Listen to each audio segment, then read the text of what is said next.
Con la firma del acuerdo de paz entre el gobierno de Colombia y la guerrilla de las FARC-EP, el 24 de noviembre de 2016, se disipaba un conflicto de 53 años de antigüedad, con una de las guerrillas más viejas del mundo.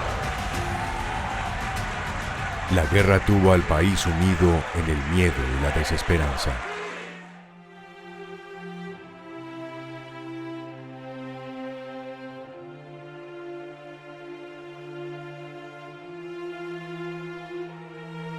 El dolor más grande que se ha visto en el mundo es este. Porque no tiene culpa de nada, hombre. Sin tener culpa de nada, porque la violencia así. ¡Ay, Dios mío, por Dios! Más de 260.000 muertos registrados, decenas de miles de desaparecidos, casi 7 millones de desplazados, violaciones, secuestros, tomas de pueblos, bombardeos e incontables tragedias personales. Más de 5 décadas desde que esta guerrilla campesina comenzó su lucha y se enfrascó con los gobiernos de 12 presidentes. Hoy ese ejército, con cerca de 6.300 hombres y mujeres en armas, se encaminan a la vida civil.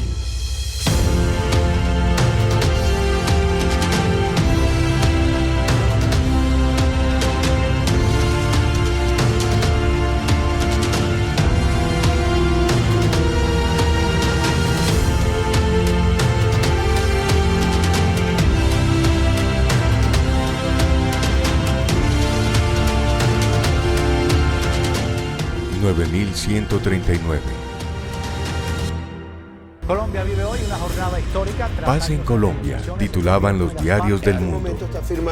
El presidente Santos, sin lugar a dudas, ha sido un día histórico para Colombia.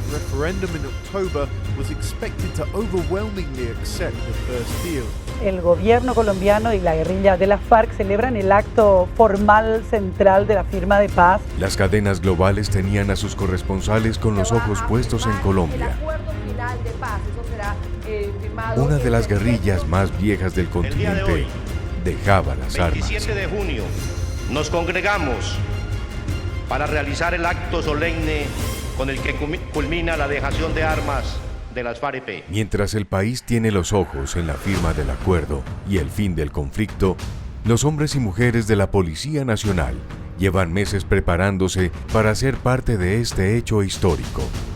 Sobre sus hombros, el gobierno ha puesto la responsabilidad de proteger y acompañar la movilización de los excombatientes, el seguimiento en la dejación de armas y la implementación de los acuerdos. Esto como un hecho único en la historia de los procesos de paz en el mundo. Siempre el acompañamiento ha sido realizado por los cascos azules de la ONU, pero en Colombia, la Policía Nacional haría parte fundamental de todo el proceso. Se convocó un grupo de profesionales con las más altas calidades humanas, con hojas de vida intachables y la preparación necesaria para ser parte de un grupo especializado, pensando en el posacuerdo. UNIPEP, Unidad Policial para la Edificación de la Paz, que tendría como misión principal prestar seguridad, protección y participar de los mecanismos de monitoreo y verificación. En el 2014 fui notificado de viajar a La Habana a ser parte de la subcomisión técnica para el fin del conflicto, donde por cada una de las fuerzas, el Ejército, la Fuerza Aérea, la Armada y la Policía Nacional, iba un general a representar a la fuerza pública en los diálogos con la FARC.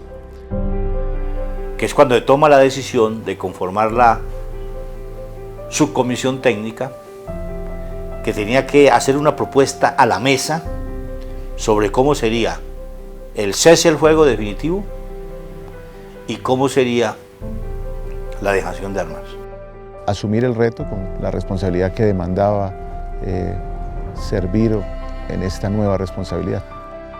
Algo que vaticinaba Marulanda: aquí la guerra termina cuando hayan militares activos en la mesa, cuando los que sabemos de la guerra nos sentemos a buscarle solución a ese conflicto. El 23 de junio de 2016 se firma en La Habana, Cuba, el cese al fuego bilateral y definitivo entre el gobierno de Colombia y las FARC-EP. Además, se establece la dejación de armas en un plazo máximo de 180 días a partir de la firma del acuerdo final. En septiembre de 2016, los miembros de la guerrilla de las FARC-EP recorren 36 rutas en 14 departamentos de Colombia para ingresar a los 26 puntos de preagrupamiento temporal determinados en las mesas de diálogo, dando cumplimiento a los puntos contemplados en la hoja de ruta de la dejación de armas.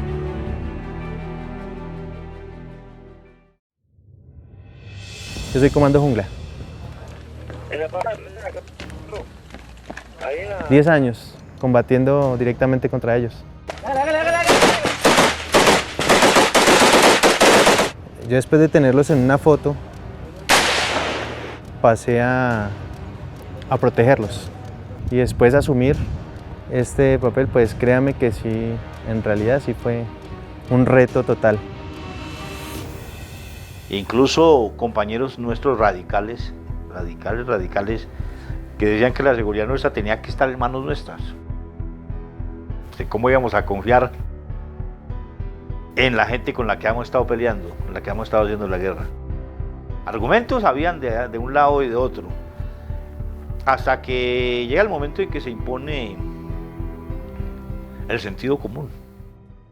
53 años de conflictos, más de 54.000 policías víctimas de ese conflicto, más de 4.000 homicidios cometidos por miembros de la FARC contra los policías, aún 119 policías desaparecidos. Pero pese a todas esas circunstancias y ya habiendo entrado a la legalidad, los policías tuvieron la capacidad de trabajar con los miembros de la FARC, pero más aún, tuvieron la capacidad y la adaptación de protegerles la vida durante el proceso a esos integrantes de la FARC. Me tocó subirme en el avión donde estaban todos. Y el presentarme ante ellos y decirles, en ese momento yo era capitán, decirles que yo era el capitán Juan Carlos León y que a partir del momento yo iba a estar coordinando todos los esquemas de seguridad y la protección para ellos. Pues inicialmente uno siente como cierta aprensión, pero creo que la formación, el trato que se nos dio, pues hizo que esa aprensión inicial se fuera y nos viéramos como colombianos que estamos comprometidos en algo, en un sueño, en una ilusión común. En agosto de 2017, en Bogotá, se celebró el Congreso Fundacional de la Fuerza Alternativa Revolucionaria del Común FARC, nuevo partido político colombiano, integrado por los excombatientes de la guerrilla de las Fuerzas Armadas Revolucionarias de Colombia, Ejército del Pueblo, FARC-EP, tras la firma de los acuerdos de paz con el gobierno de Colombia en agosto de 2016. Bueno, en el Congreso Fundacional nosotros como Policía Nacional tuvimos una gran labor, prestar la protección a todas estas personas que se incorporaron nuevamente a la vida civil. En ese caso, pues crearon el partido político en el cual nosotros fuimos líderes para poder prestar y asegurar las vidas y los bienes de todas estas personas. Creo que la práctica nos ha demostrado de que fue un acierto esa decisión que se toma, y ya entiendo que institucionalmente entonces el gobierno conforma una unidad especial para todas estas líderes, para todo lo que tenga que ver con la seguridad nuestra. Y aún continuamos ya con el personal que trabaja, exintegrantes de las FARC que ahora son integrantes de la UNP. Tal vez por curiosidad o por escepticismo, regularmente se me pregunta, oiga, ¿cómo es que los policías pueden proteger a estos señores que fueron sus enemigos? ¿Cuál es la diferencia que hay entre proteger a estos personajes y a otros que nos corresponde de acuerdo a nuestras tareas? Y les decimos simplemente que no hay diferencia.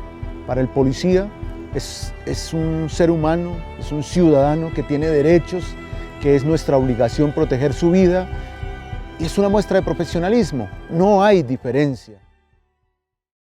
El 24 de noviembre de 2016, con la firma del acuerdo final, arranca el proceso de dejación de armas por parte de las FARC-EP. Se estableció que la ONU recibiría la totalidad de las armas y que la disposición de estas será la construcción de 3 monumentos acordados entre gobierno y FARC-EP. Entre octubre de 2016 y enero de 2017, ante la mirada esperanzadora de los colombianos, más de 6.000 hombres de las FARC-EP se trasladaron desde los puntos de preagrupamiento a las zonas veredales transitorias de normalización ZVTN. El gobierno contrató 450 camionetas, 200 camperos, 120 camiones, 30 volquetas, 10 buses, 60 chivas, 80 lanchas, 35 mulas y 10 tractores para transportar a la guerrillerada con sus objetos personales y sus armas. Yo llego a las filas de la guerrilla después de un proceso, digámoslo, de actividad política, estudiantil, social. Llegó un punto en el que dije, ellos están acertados porque creo que eso que están haciendo es acertado. Y finalmente termino yéndome a la guerrilla después de trabajar un tiempo aquí en la clandestinidad en Bogotá. Y voy a mi casa, recojo en una maletica lo poquito que tengo como para llevarme una muda de ropa y unas cositas y salí y me fui para las selvas del oriente colombiano. Y llego allá y comienzo también un aprendizaje en todos los campos, ¿no? Desde casi que aprender a caminar otra vez.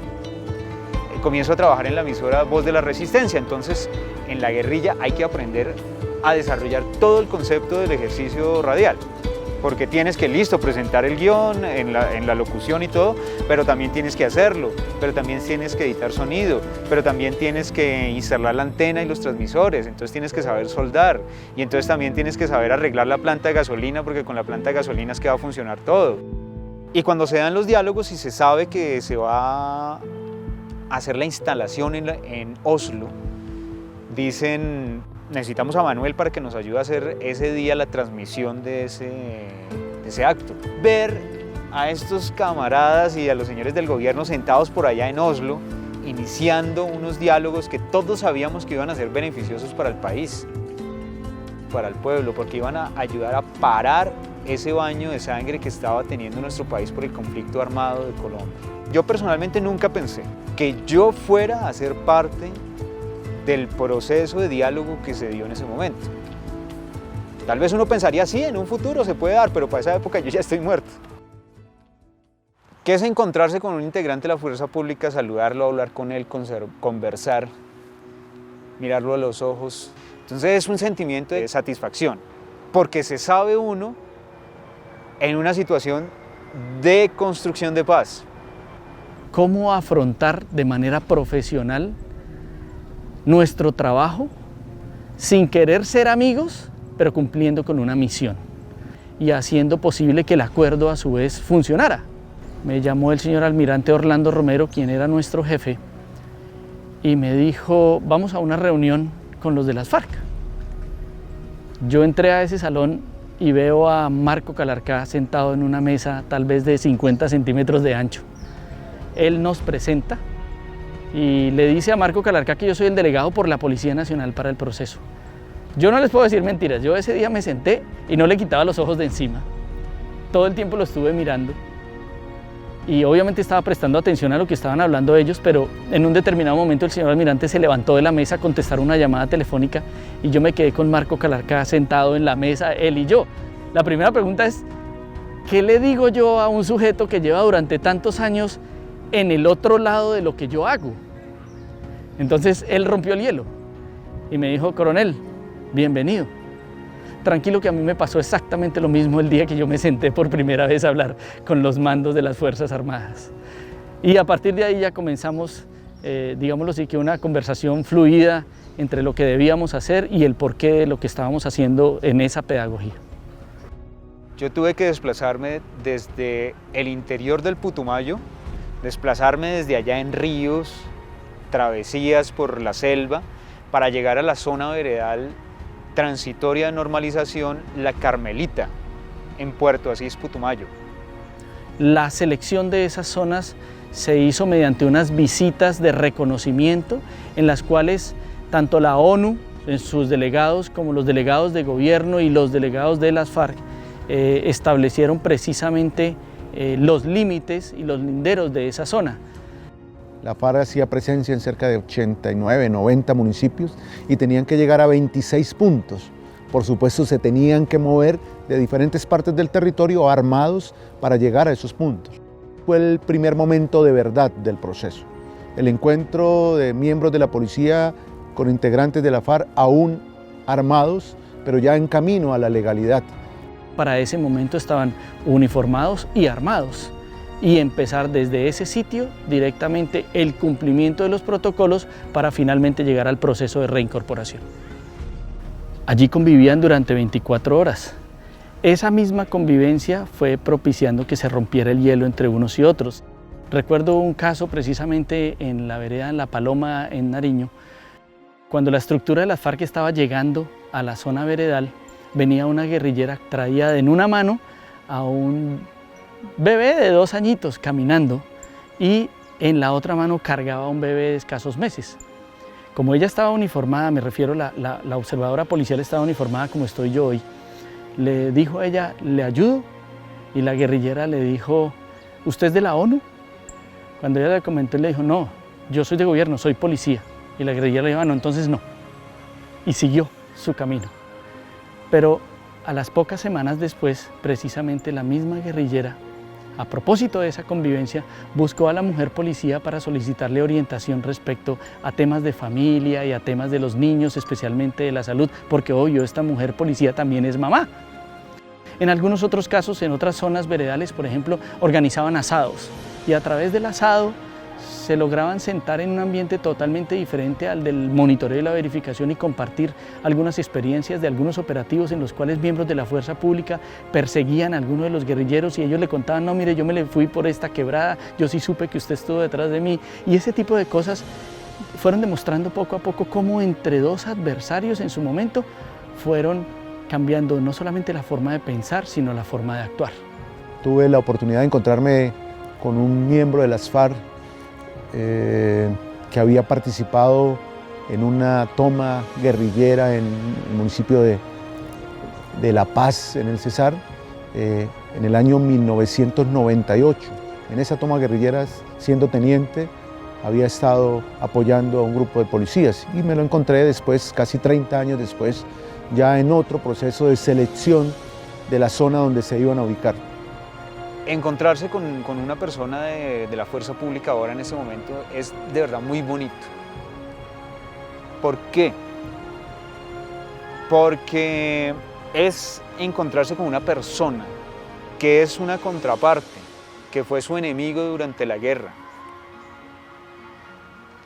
pero que por ese mismo hecho sabe más que cualquiera lo que uno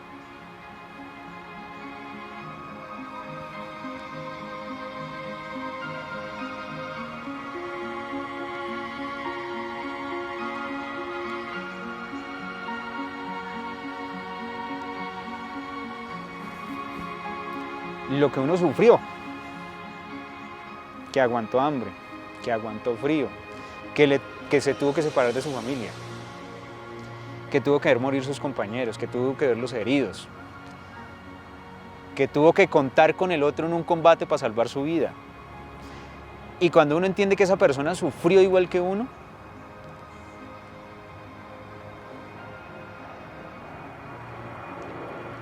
es bonito saber que eso acabó.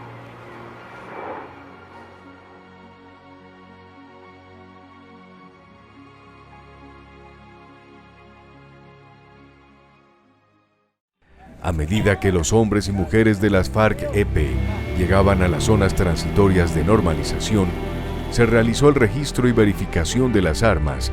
Esta primera fase del proceso de dejación se cerró el 1 de abril de 2017. El 13 de junio de 2017, en Buenos Aires, Cauca, cumpliendo con el acuerdo final, se entregó un 30% de las armas. A los 90 días de la firma del acuerdo final, el país ve cómo se concreta la hoja de ruta acordada para la dejación definitiva de las armas. Mientras las armas siguen el camino a la disposición final, los hombres y mujeres de la Policía Nacional se pueden acercar a las comunidades más alejadas del país. Las armas ya no están en las zonas rurales del país. Con ellas se fue el miedo y le abrió paso a la esperanza.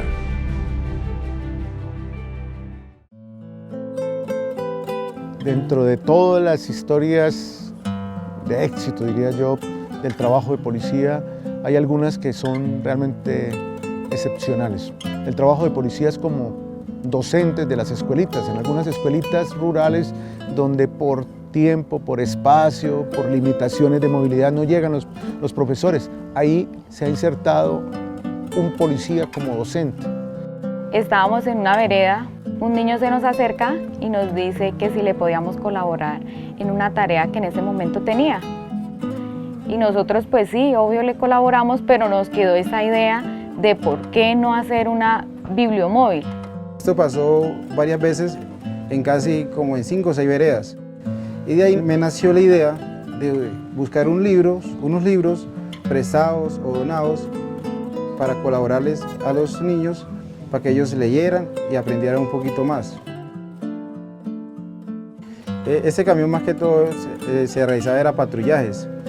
Lo que pedimos fue la autorización para poder adecuarlo como biblioteca móvil, para poderlo llevar a la mayoría de veredas, donde se habilitaron muchas cosas como los libros, se pusieron stand, se pusieron rodadero, escaleras para que pudieran subir los niños, se pusieron puff para que los niños no se golpearan.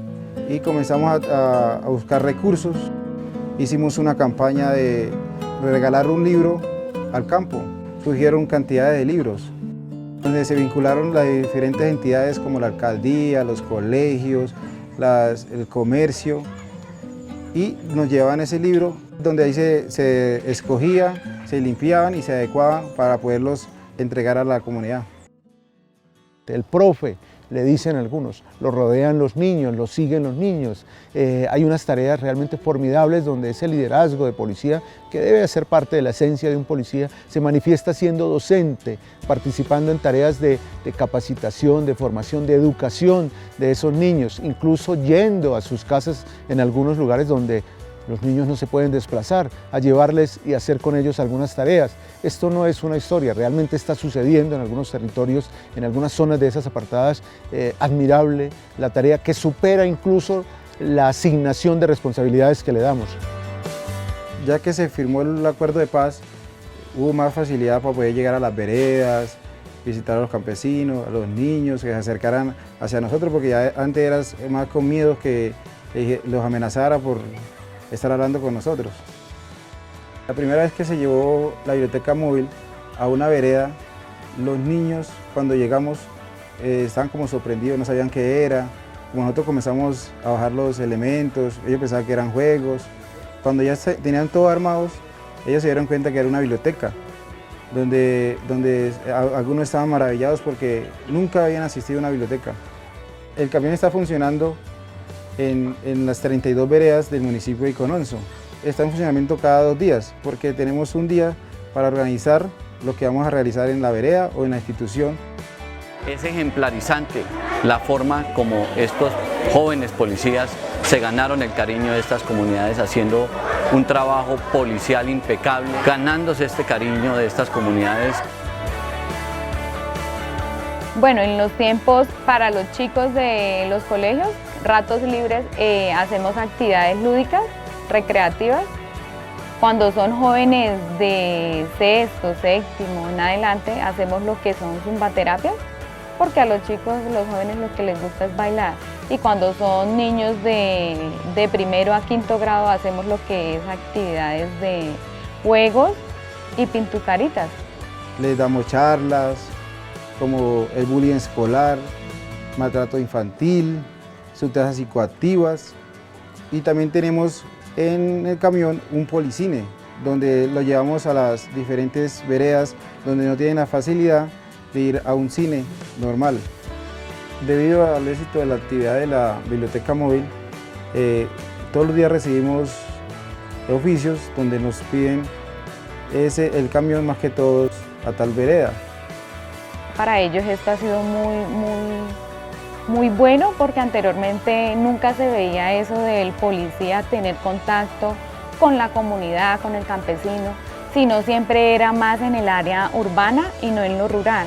Entonces ellos, de saber que nosotros llegábamos a las casas, nos comentan la problemática, tenemos más contacto ciudadano, entonces hay más confianza, entonces sabemos muchas necesidades que ellos pueden tener.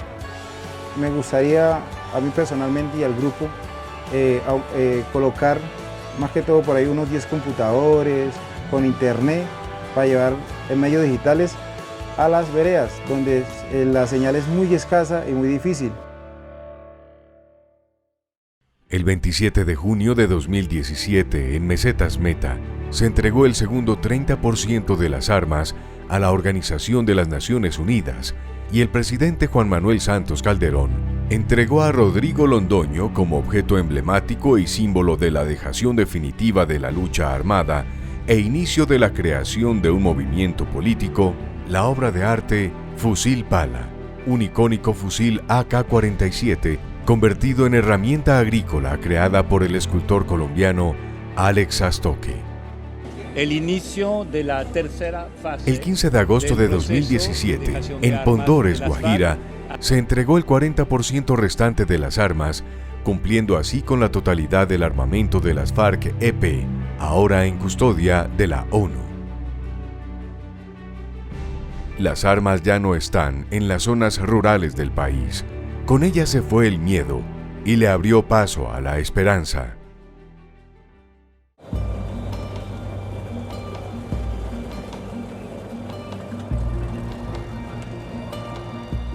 Una de las tareas tal vez más dignificantes, más importantes, más silenciosas, más gratificantes para nosotros como líderes de esa unidad es el trabajo que hacen los carabineros en las zonas veredales que se convirtieron, después del proceso de dejación de armas, en espacios territoriales de capacitación y reincorporación. Don José, buenas tardes. Buenas tardes. ¿Cómo ha estado? Bien, bien. ¿Cómo me le ha ido? Bien.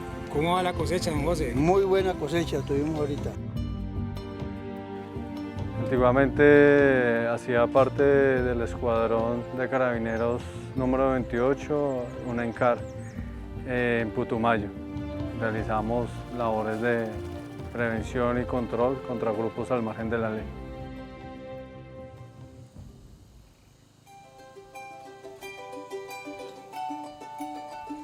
Nos encontramos en la vereda La Guajira del Meta, municipio de Mesetas. Nosotros compramos una finquita y tenemos café. Entonces eso fue lo que nos hizo hacer la casita acá. Cumplimos 3 años de estar en la vereda La Guajira. Cuando estuvimos acá pues no había policía, ¿cierto? Pero uno se imaginaba que ellos simplemente era para resolver conflictos entre vecinos, pero nunca me imaginé que ellos podían colaborar o tenían gente capacitada para estos proyectos. Llegamos e instalamos el servicio de policía. Nosotros la fundamos el 16 de diciembre del 2016. Los primeros acercamientos con la comunidad fue hacer un censo con el fin de hacer un diagnóstico. En la vereda La Guajira hay 64 familias. ¿Qué más, doña Viviana? Buenas tardes, capitán. ¿Cómo está? Bien, ¿Cómo me la ha ido? Su señor esposo. Se encuentra en la finca. Mis vecinos de al frente de la Policía Nacional. Los chicos son buena gente, son respetuosos, colaboradores en sí con la profe, en la escuela, en las actividades que se hacen. Nos ayudan en la celebración de algún día en especial para los niños. El trabajo con los niños y con la comunidad me hace sentir el orgullo de ser policía. El patrullero Tavera, él me dijo que el papá tenía criaderos de marranas en la tierra de él, entonces cuando miró que las de acá que iban a parir, él me dijo que con mucho gusto me colaboraba en el sentido de que estaba pendiente del parto, de cuando nacieran, qué debía hacerles. Al otro día vino y los descolmilló y les cortó la colita, que eso se le hace. Duró 3 días seguidos que vino a inyectarles el hierro. Tratamos de brindarles una asesoría técnica de cómo mejorar sus cultivos, cómo tratar sus animales, cómo sacarles mayor rendimiento y cómo mejorar la productividad para así generar un mayor ingreso. El café que está sembrado, a qué distancia lo tenía que sembrar, porque el café es nuevo, está reciente. Tenemos también unos proyectos de café, los cuales se manejan en minifundios, en pequeñas fincas. Tenemos pollos de engorde y también ponedoras en diferentes fincas. No sabía que la policía podía gestionar en los animales o en los cultivos, la verdad no tenía ese conocimiento que la Policía Nacional podía hacer eso. Que es bueno conocer personas que pasan en la vida cotidiana de uno y que le dejan un granito de arena, que le enseñan algo diferente. Lo más importante es agradecerles por la inmensa labor que ellos hacen aquí en la comunidad. Ese tema que se está desarrollando allá en Mesetas ha sido realmente admirado. Ese modelo de policía cercano a la comunidad, ese policía que acoja las inquietudes sociales y busque la armonía, sea el servicio que ofrezcamos los policías de Colombia. Eso están haciendo los carabineros en esas zonas muy apartadas ellas, en algunos rincones que mucha gente ni geográficamente identifica, pero allá están un puñado de hombres y mujeres policías cumpliendo esas tareas de convivencia y de seguridad. La mujer policía ejerce el mismo rol de los hombres. Sus acciones no son diferenciales, somos mediadoras, articuladoras con las comunidades. Servimos de puente entre los diferentes actores que vivimos el conflicto, proponiendo acciones que contribuyan a la paz.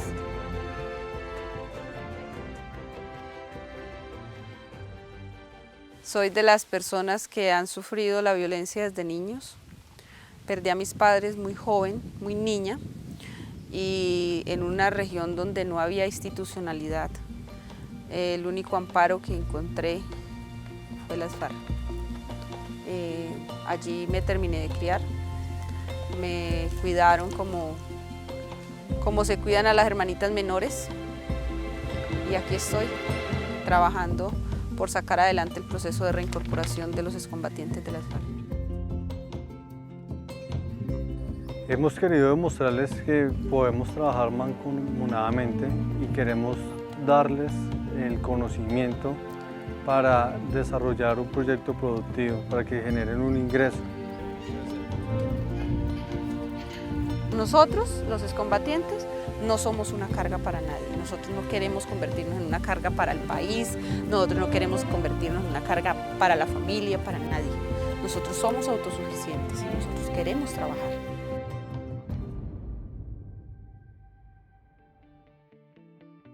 Hay unos proyectos colectivos, como es en el pabellón Privados de la Libertad, comunidad de FARC que estaban recluidos, los cuales es un proyecto de porcicultura, en el cual inicia desde la crianza, el desarrollo, y se entrega como producto final un embutido, el cual va a ser comercializado a nivel regional.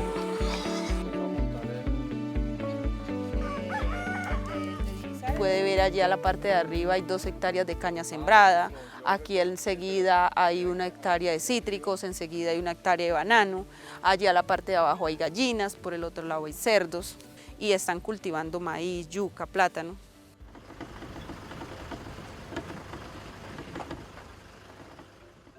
Se ha generado un vínculo de amistad en el cual ya nos ven con diferentes ojos y nosotros a ellos los vemos como lo que le decía al principio, como colombianos que somos, hermanos que debemos trabajar para mejorar la calidad de vida de los habitantes, construir sociedad.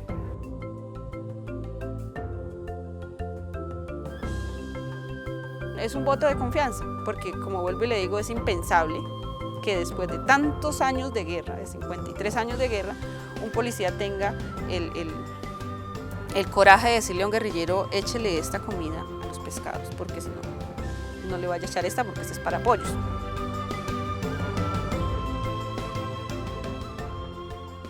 El proyecto de la panadería nace de algo muy pequeño que había aquí, y era que teníamos 2 hornos y y una cilindradora que era con el que se hacía el pan cuando recién llegamos aquí. Mandaban los ingredientes y aquí habían unos compañeros que hacían el pan. Entonces cuando se terminó el campamento, que ya nos creamos como espacio territorial, quedaron esos equipos guardados y los muchachos que los operaban se fueron. Pues yo dije, no, pues dejar esto aquí que se dañe, que se pierda, pues no es viable. Las mujeres hicieron una propuesta de que, pues para poner a funcionar la panadería, empezaron unos muchachos a trabajar haciendo pan. Pues no era de la mejor calidad y eso, pero ellos hacían pan.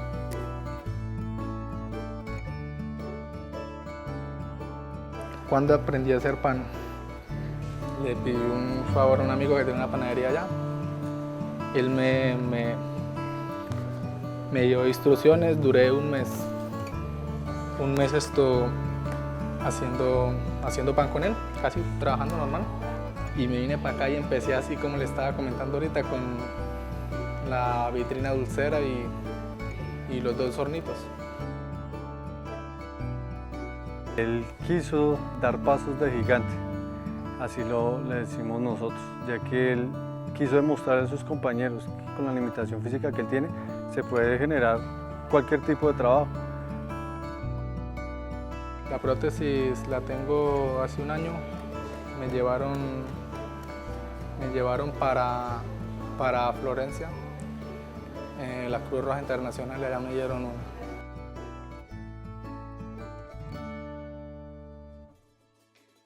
La comunidad FARC se dio cuenta que era una ayuda para ellos y un beneficio para su comunidad y decidieron ampliar este proyecto.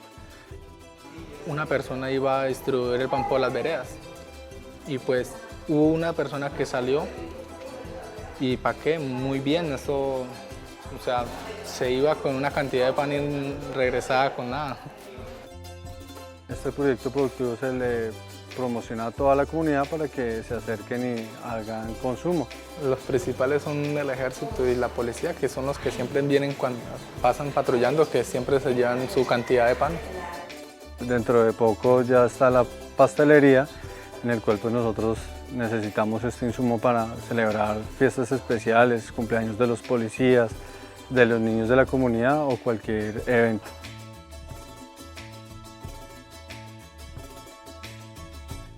Del 31 de julio de 2017 al 15 de agosto de 2017 se realiza la extracción de los contenedores desde las zonas veredales transitorias de normalización y puntos transitorios de normalización hacia Funza, Cundinamarca, el punto de almacenamiento central de la misión ONU Colombia, tarea que se realizó con el acompañamiento, protección y seguridad de la Unidad Policial para la Edificación de la Paz, UNIPEP, de la Policía Nacional. El 15 de septiembre de 2017 finaliza una de las tareas más complejas de la dejación, la extracción de caletas de las FARC-EP dejadas en los lugares más inhóspitos del territorio nacional, tarea realizada por el Ejército Nacional, quien entregó a la Policía Nacional la custodia del contenido de las caletas. El 20 de septiembre de 2017, en carta dirigida al entonces Brigadier General Álvaro Pico Malaver, jefe de la UNIPEP, la Comisión de Seguimiento, Impulso y Verificación a la Implementación del Acuerdo Final determinó que la Unidad Policial para la Edificación de la Paz de la Policía Nacional custodie y asegure las armas entregadas por las FARC-EP hasta la disposición final. Armas que durante 53 años causaron muerte, tristeza y daños físicos a miles de soldados y policías. El día 21 de enero del año 2013 fue un día donde mi vida se partió en dos. Fuimos emboscados con mi compañero por milicianos del Frente 44 de las FARC, donde mi compañero pierde la vida y yo pierdo una extremidad de mi cuerpo. Íbamos desplazándonos porque nos reportaron un hurto bancario, un fleteo. Llegamos a un sitio conocido llamado la Vereda Buenos Aires. Hay una curva cerrada y estaban los milicianos, no se sabe si estaban desplazándose o estaban ahí estacionados, lo que ellos hacen es de una reaccionar y atentar contra la humanidad mía y de mi compañero. Me jodieron, le dije yo a él, me jodieron, porque ya yo no tenía el músculo, el gemelo yo ya no lo llevaba. Y él me dijo, no, Cursito, nos mataron. Y nos fuimos por un despeñadero. Él de los nervios, pues frenó con los dos frenos de la motocicleta. Yo salí expulsado y caí sobre un barranco de 4 metros. Me llevaron al hospital, a la clínica del Meta. Mi compañero íbamos en la ambulancia y él llegó y me dijo, Curso, no me vaya a dejar morir acá. Si usted me deja morir acá, mis hijos se van a quedar solos. Pero en el transcurso del hospital, la enfermera iba reanimando a mi compañero y él llegó y dijo, no, Curso, yo hasta acá voy a llegar. Yo hoy me voy a morir. La idea de hacer prótesis nace cuando estaba en el hospital, cuando me amputan la pierna, porque yo le preguntaba a mi mamá, a mi hermana y a mis familiares, yo decía, ¿qué va a ser mi vida de aquí en adelante? Las prótesis que yo realizo son para personas de escasos recursos y en la mayor parte a campesinos que no pueden acceder a los servicios médicos porque se encuentran en zonas rurales muy alejadas de las zonas urbanas donde hay hospitales o EPS que les puedan brindar ayuda a estos dispositivos. Y por ayuda de la Embajada Americana y de la Fundación CIREC se les hacen sus prótesis para que ellos vuelvan a retornar al campo y puedan volver a rehacer sus labores y sus quehaceres en la vida cotidiana de forma independiente. Las personas con discapacidad no nos limitamos, los que nos limitan es las personas que están bien y el entorno. Entonces de ahí nace mi idea, yo digo, no, yo tengo que estudiar esto para poder rehabilitarme y poder ayudar a más personas. Sí me he tenido que encontrar con personas que fueron pertenecientes a estos grupos. No les guardo rencor ni odio, como lo digo, son sentimientos encontrados. Llevamos mucho tiempo en una guerra, como lo digo, absurda, porque es hermanos matándonos entre hermanos. Yo creo que la paz se necesita. En alguna parte de mi vida, mis sueños o mi proyecto de vida fueron truncados por este ataque, pero ya hoy me encuentro con una vida pues relativamente normal a pesar de la discapacidad. No solo en las áreas rurales del país se vivía el conflicto. Las milicias urbanas también ejecutaron ataques que cambiaron la vida de cientos de policías para siempre.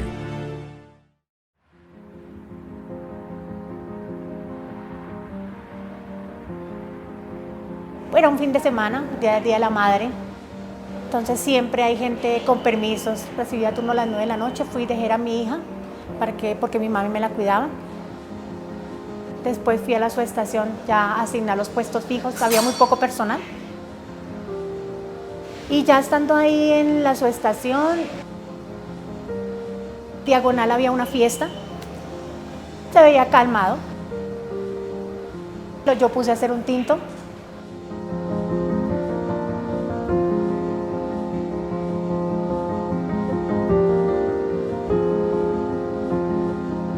Una señora con su esposo bajaron y cuando llegaron a la esquina vi que se perdieron así, como en la cuadra, estaba oscuro. Entonces me quedé ahí quieta en la puerta mirando la fiesta, cuando de pronto vi que la señora salió de la esquina y empezó a gritar. Están atracando a mi esposo, están atracando a mi esposo. Entonces ella se vino hacia mí, porque pues yo era la subestación ahí. El policía que estaba conmigo de información me dijo, Micao, espere, yo miro a ver qué pasó. Él bajó con ella, yo llamé refuerzo, sentí un disparo, volví, llamé refuerzo, no hay. Cuando yo sentí que disparó, yo dije, mataron al policía. Al momentico vi que el policía asomó a la esquina, yo tampoco podía salir de la asociación porque no la podía dejar sola. Cuando yo vi que el policía salía con la señora y un poco de gente detrás de él, y él traía a una persona agarrada así de la camisa. Lo traía y traía el revólver. Y la gente de atrás empezó a pegarle al policía. Entonces yo lo que hice fue bajar, llegar a encontrarme con el policía. Cuando yo llegué a encontrarme con él, nosotros no cruzamos palabra ni nada, sino yo cogí el detenido, yo dije para la subestación, entonces nos subimos con el detenido y en el momento que veníamos con el detenido, yo miré así diagonal y vi que alguien me estaba apuntando con una pistola. Y me el primer disparo me lo dio a mí en el estómago. Caí al piso.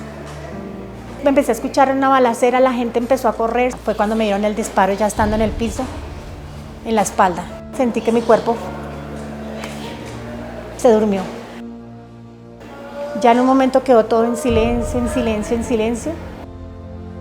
Yo me tuve que hacer la muerta. Después otro dijo, vámonos, vámonos. Y yo ya sentí cuando alguien me rapó el radio. Yo llegué y levanté mi mano así y aquí estaba mi compañero, tirado con toda la cabeza llena de sangre. Escuché que alguien dijo, mataron a mi cabo, mataron a mi cabo. Entonces yo lo único que hice fue levantar la cabeza y le dije, estoy viva, ayúdeme, estoy viva, estoy viva. Y él se vino corriendo y me levantó y me alzó y gritaba y pedía ayuda y ya salió la gente de la fiesta y llévenmela a un hospital y ya, ahí cogieron un carro.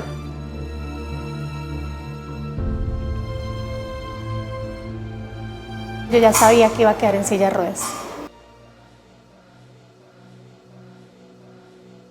Yo no tenía sensibilidad, no tenía control de tronco, tuve que aprender a sentar, a hacer mis traslados en mi cama, a voltearme, a vestirme. Entonces una parte de este tiempo del mes y medio en la policía, en el hospital, fue aprender a valerme por sí misma, aprender a manejar la silla de ruedas, terapias de mantenimiento. Pues inicialmente yo las hacía pensando que iba a volver a caminar, pero con el tiempo aprendí que si no las hago, entonces mi cuerpo se va deformando y voy a tener complicaciones para mi calidad de vida.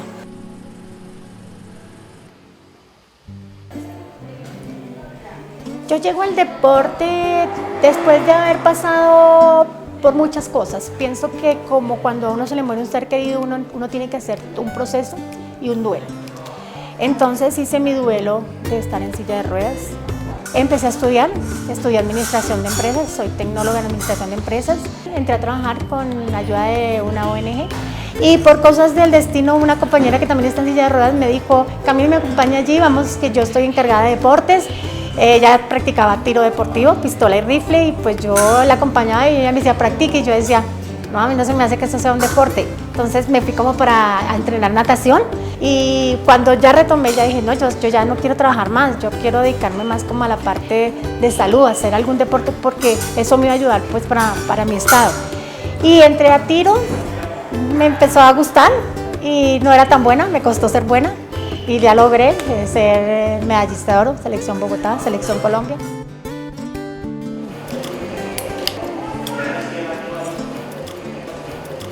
Apareció esgrima, un deporte nuevo. Esto fue una donación que dio la Embajada de los Estados Unidos a la Dirección de Sanidad con el fin de crear esgrima paralímpica o esgrima en silla de ruedas aquí en Colombia porque no existía. Y contactó al director de Sanidad, le dijo, bueno, yo les voy a dar toda la implementación y les consigo una entrenadora, ustedes consigan el personal. Quiero que sean policías, víctimas del conflicto, que empiecen a practicar esgrima aquí en Colombia. Estamos iniciando. La primera cosa que tenemos son Juegos Nacionales aquí en Colombia, no existía esgrima. Hemos obtenido varios logros, soy la medallista de oro, soy ya Selección Colombia. Tenemos 2 medallas de oro en la Liga Bogotá, también está la Liga de Cundinamarca y la Liga de Boyacá. A nivel internacional, yo estuve hace 7 meses en una Copa Mundo en Varsovia, representando a Colombia. Fue la primera vez que Colombia estuvo pues, a nivel internacional con esgrima paralímpica. En este sitio donde estamos, además de que pues nosotros practicamos en la unidad de rehabilitación, aquí llegan todos los policías que quedan en condición de discapacidad. Entonces ellos llegan y nos ven y ya toman como otra visión a su discapacidad. Entonces nos ven y dicen, ellos pueden, ellos están mejor que yo, peor que yo, y se empiezan como a autoalimentar de vernos a nosotros para poder salir adelante. Entonces estamos haciendo 2 funciones aquí en la unidad. Entrenamos y fuera de eso ayudamos a la rehabilitación. Yo quiero la paz, claro. ¿Cómo no voy a querer la paz si es que yo vivo rodeada de gente víctima del conflicto? Vivo rodeado de chicos amputados, destrozada su cara, sin brazos, jóvenes, destrozada la vida. ¿Cómo no voy a querer la paz?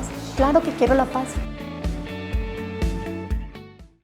Hay cifras frías que revelan lo que sucedió en el conflicto armado.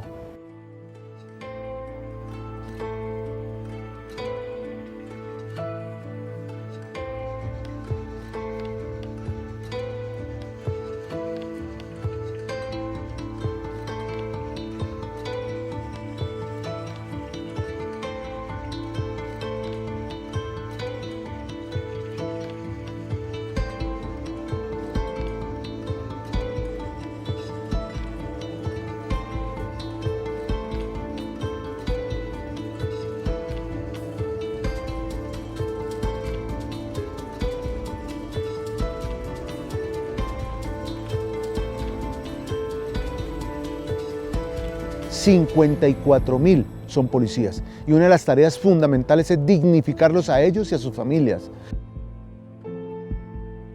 Pero hay viudas, hay huérfanos, hay esposas aún esperando a sus seres queridos, madres aún esperando a sus hijos. Hay hechos cruentos de la historia nacional, ataques a poblaciones donde policías, 10, 12 policías resistieron por días inclusive el asedio y la barbarie y el terrorismo de estos grupos subversivos.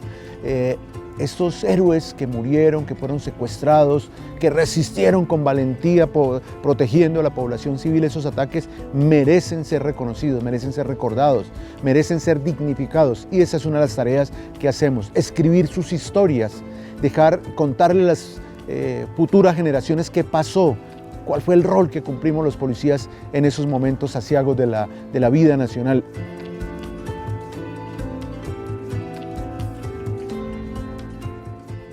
Fue un cambio sustancial de pensamiento, de manera de contribuir a la paz, que una víctima, un victimario, un agente del Estado y otros se sentaran en una misma mesa a hablar. No hay víctimas ni de primera, ni de segunda, ni de tercera clase. Para todos los colombianos es importante conocer su historia, para construir un escenario mejor para nuestros hijos y el futuro de los colombianos. Eso es lo que aspiro a dejarle a mis hijos, un mejor y equitativo país, y que sobre todo reine la oportunidad de hablarse uno con el otro y no de que se genere trauma entre uno y el otro. Tuvimos que observar y utilizar las armas, ojalá en el futuro nada más tengamos que utilizar la educación y la formación. Tras la inhabilitación de las armas en el mes de septiembre, en octubre, la ONU hace entrega física del armamento a la Unidad Policial para la Edificación de la Paz, UNIPEP, de la Policía Nacional. Después de la verificación de las armas en enero de 2018, en la Escuela de Carabineros de Facatativá, estas son trasladadas a las instalaciones de Indumil en Sogamoso, Boyacá, el 14 de abril del mismo año.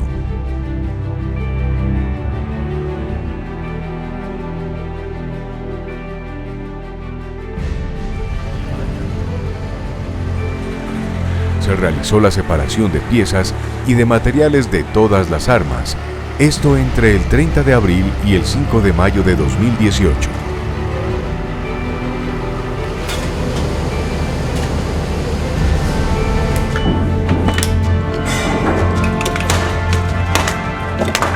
Para el 10 de mayo de 2018, inicia la fundición de las armas que se convirtieron en placas contra monumento, placas que hacen parte de la obra Fragmentos, obra que constituye la Casa Museo Fragmentos, ubicada en Bogotá, lugar donde por 53 años, el mismo tiempo que duró el conflicto, serán invitados artistas de todo el mundo para que reelaboren la memoria de la guerra. ¿Qué se haría finalmente con esas armas? Hubo propuestas de toda naturaleza, como poner los fusiles cruzados y hacer un arco con ellos, poner los fusiles aún intactos y dejarlos en una vitrina para que la gente los viera, lo que podría resultar una apología a la violencia, al delito, a la muerte, porque las armas son para matar. El artista Doris Salcedo, una de nuestras artistas más famosas, decidió no hacer un monumento, sino un contramonumento. Al recibir las armas, lo primero que obviamente piensa uno es en la destrucción, la muerte, el dolor que generaron esas armas. Y por ese motivo yo consideré que no merecían ser monumentalizadas. No es algo que uno pueda poner sobre un pedestal y admirar, no hay una idea que uno pueda admirar. Decidí que no merecían estar a lo alto, sino todo lo contrario, formar un piso sobre el cual todos los colombianos logremos caminar. Uno, porque la paz nos permite a los colombianos pararnos sobre una nueva realidad. Y dos, porque yo considero que la relación de poder que imponían las armas debía invertirse. Invité a un grupo de mujeres víctimas de violencia sexual a dar forma a las armas. Durante días martillamos este metal para marcar así el cese simbólico de la relación de poder impuesta por las armas. Es la primera vez que un acuerdo de paz abre un espacio tan importante a la experiencia de las víctimas de violencia sexual. Permitir su participación activa en la elaboración de una obra de arte y un espacio que conmemora el fin del conflicto armado forma parte de la compensación simbólica que esta sociedad estaba en mora de ofrecerles. Entrar a este espacio denominado Fragmentos y caminar sobre este piso conformado por las armas fundidas, por 37 toneladas de armas fundidas. Lo primero que debemos sentir, creo yo, los colombianos, es un gran orgullo de ver que desarmamos a 10.000 hombres a través del diálogo. Durante 53 años, cada año, 2 artistas nos darán su mirada de lo que fue la guerra. Artistas jóvenes, artistas no nacidos incluso, nos van a dar esa visión. Porque yo no quiero que sea apropiada por ninguna de las partes del conflicto, ni por el Estado, ni por la guerrilla. La intención de Fragmentos es mostrar un espacio vacío y silencioso donde todas estas versiones tengan cabida, de tal manera que los diálogos que iniciamos en La Habana no se terminaron en La Habana, sino pueden continuar dándose en este lugar que se denomina Fragmentos. No tenemos que estar de acuerdo, pero no nos tenemos que matar en el desacuerdo, podemos dialogar. La tarea principal del arte es la de dar cabida a múltiples lecturas de un mismo hecho. Y es justamente ahí donde la relación memoria-arte se convierte en una herramienta esencial para que podamos construir zonas de contacto o zonas de encuentro en las que los colombianos logremos cohabitar. El arte, al igual que el acuerdo de paz, nos permite pensar una visión de futuro en la que los opuestos conviven y lo incompatible coexiste pacíficamente. Gracias.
Quiero además decirles a ustedes que el compromiso nuestro con la paz de Colombia es todo, pero la paz de Colombia la tenemos que construir rechazando de una vez por todas cualquier forma de violencia.